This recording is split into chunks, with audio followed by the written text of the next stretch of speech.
நாதர் இயேசு கிறிஸ்துவின் இனிதான நாமத்தினாலே என் அன்பின் வாழ்த்துக்கள்.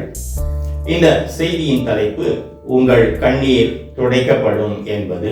இந்த காலகட்டங்களில் உலகத்தில், குடும்பத்தில், தனி மனிதனின் வாழ்க்கையில் நடக்கும் நாம் கண்கூடாக பார்க்கும் அநேக காரியங்கள் மிகுந்த மன வருத்தத்தை கொண்டு வருகிறது. கண்களில் கண்ணீர் வரவைப்பதாக இருக்கிறது. சமீபத்தில் திருப்பூரை சேர்ந்த ரிதன்யா என்கிற பெண்மணியின் தற்கொலை, மடப்புறம் என்கிற ஊரை சேர்ந்த அஜித் குமார் என்கிற வாலிபனின் காவல் மரணம், சென்னையில் தூய்மை பணியாளர் 2 பிள்ளைகளுக்கு தாயார் மின்சாரம் பாய்ந்து இறந்தது டிவியில், சமூக ஊடகங்களில் அதிகமாக பகரப்பட்டது. நானும் தொலைக்காட்சியில் பார்த்தேன். ஒவ்வொரு குடும்பத்திலும் அழுகை, கதறல், கண்ணீர். தேற்றுவதற்கு அநேக விவிஐபிக்கள், விஐபிக்கள் வந்தார்கள். ஆனால் முடியவில்லை. இது ஒரு சாம்பிள் தான். பொல்லாங்கனுக்குள் கிடக்கும் இந்த உலகத்தில் இப்படி அழ வைக்கும், கண்ணீர் விட வைக்கும் காரியங்கள் ஏராளம் ஏராளம். அன்று ஆதாம் ஏவாளிடத்தில் ஆரம்பித்த கண்ணீர் தலைமுறை தலைமுறையாக இருந்து கொண்டிருக்கிறது. வேதாகமத்தில் யார் யார் அழுதார்கள், கண்ணீர் விட்டார்கள் என்று பார்த்தால் பல தேவ மனிதர்கள், தேவனால் தெரிந்து கொள்ளப்பட்டவர்கள், ஒரு பெரிய பட்டியலே இருக்கிறது. ஆபிரகாம், யாக்கோபு, யோசேப்பு, தாவீது ராஜா, எசேக்கியா ராஜா, யோபு, அன்னாள், ரூத், எஸ்தர், நெகேமியா, எஸ்ரா, எரேமியா தீர்க்கதரிசி, பேதுரு என்று. ஏன் நம் நாதர் இயேசு கிறிஸ்து மனிதனாக இந்த உலகத்திலே இருந்த பொழுது அழுதார், கண்ணீர் விட்டார் என்று பார்க்கிறோம். ஒருவர் சொல்லுகிறார், உலக தோற்றம் முதல் இந்நாள் வரை மனிதர்கள் விட்ட கண்ணீரை சேர்த்தால் அது ஒரு சமுத்திரம் போல இருக்கும் என்று. ஆம், கண்ணீர் விட வைக்கும் காரியங்கள் அநேகம் அநேகம். இப்படிப்பட்ட சூழ்நிலையில் யார் தேற்ற முடியும், யார் ஆறுதல் படுத்த முடியும்? மனிதர்களால் முடியுமா? 2020ஆம் ஆண்டு ஜூன் மாதம் 30ஆம் நாள் சென்னை உயர் நீதிமன்றத்தின் மதுரை கிளை தாமாக முன்வந்து விசாரித்த சாத்தான்குளம் ஜெயராஜ் பெனிக்ஸ் காவல் மரணத்தில் ஒரு உத்தரவு பிறப்பிக்கிறார்கள். சிபிஐ டிஎஸ்பி திரு அனில்குமார் இறந்து போன இருவருடைய குடும்பத்தினர்களின் கண்களிலிருந்து ஆராய் பெருக்கெடுத்து ஓடும் கண்ணீரை தன்னுடைய மன கண்களுக்கு முன்பாக வைத்து அவர்களுடைய கண்ணீரை துடைக்கும்படியாக விசாரணையை முழு அக்கறையுடன் நடத்த வேண்டும் என்று. இப்பொழுது 5 ஆண்டுகளுக்கு மேலாக ஆகிவிட்டது. கண்ணீர் துடைக்கப்பட்டதாக தெரியவில்லை. சரி, உற்றார் உறவினர்களால், நண்பர்களால் முடியுமா? நடந்துவிட்டது, வருத்தமாக இருக்கிறது, எங்களுடைய ஆழ்ந்த அனுதாபங்கள் என்று சொல்லிவிட்டு போய்விடுவார்கள். அதற்கு மேல் அவர்களால் ஒன்றும் செய்ய முடியாது, எதிர்பார்க்கவும் முடியாது. சிலர் கஷ்டங்களின் மத்தியில் ஏதாவது உதவி கேட்டால் போனை கூட எடுக்க மாட்டார்கள்.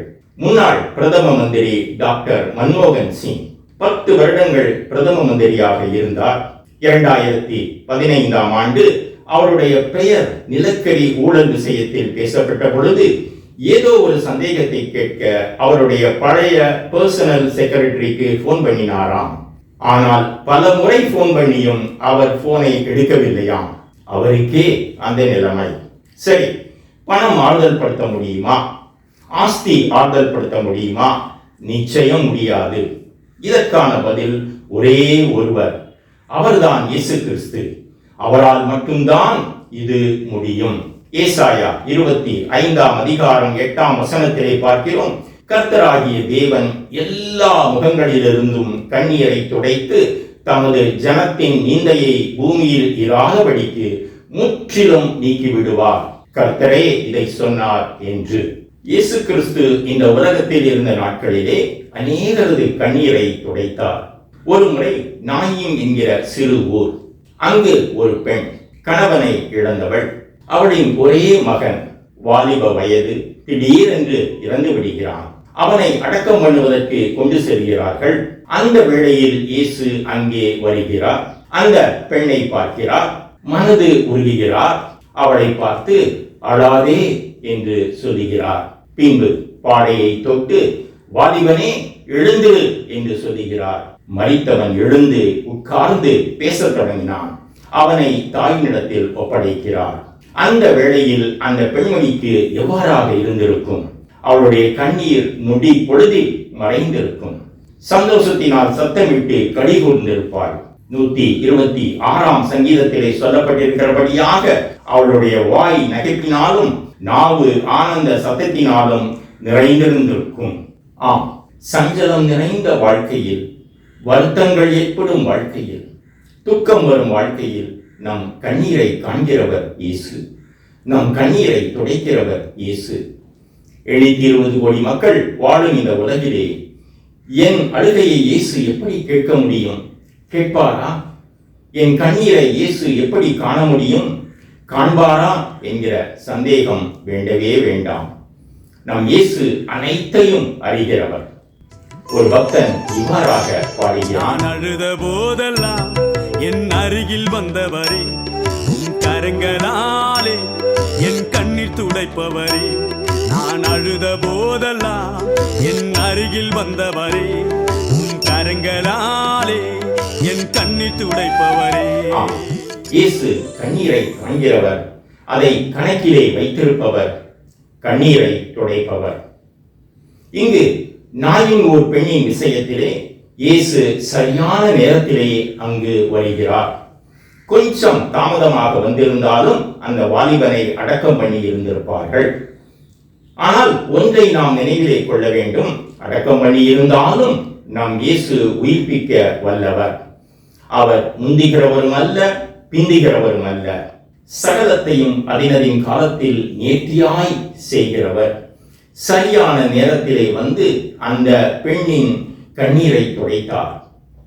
அவர் தம்முடைய பிள்ளைகள் ஒவ்வொருவருடைய வாழ்க்கையிலும் சரியான நேரத்திலே கஷ்டங்களை நீக்குவார், காரியங்களை வைப்பிக்க பண்ணுவார், பிரச்சனைகளை தீர்த்து வைப்பார், கண்ணீரை துடைப்பார். இன்னும் ஒரு காரியம், இந்த பெண் இயேசுவிடம் ஒன்றும் கேட்கவில்லை, மற்றவர்களும் அவளுக்காக கேட்கவில்லை.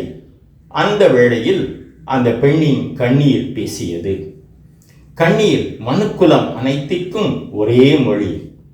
வாயால் சொல்ல முடியாததை கண்ணீர் சொல்லிவிடும். கண்ணீர் இயேசுவுக்கு புரியும் மொழி.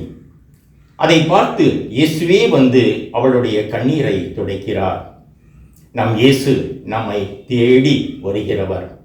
அவர் நம்மை காண்கிற தேவன். பல நேரங்களில் நாம் தான் அவரை மறந்து விடுகிறோம். ஆனால் அவர் நம்மை மறப்பதில்லை. அவர் கண்கள் எப்பொழுதும் நம்மை நோக்கிக் கொண்டிருக்கிறது. நான் வாசித்த ஒரு நிகழ்ச்சி. ஒரு நாள் ஒரு வீட்டில் தீப்பிடித்து விடுகிறது. அந்த வீட்டிலே இருந்த சிறு பையன் என்ன செய்வது என்று தெரியாமல் படிக்கட்டில் ஏறி மொட்டை மாடிக்கு போய்விடுகிறான்.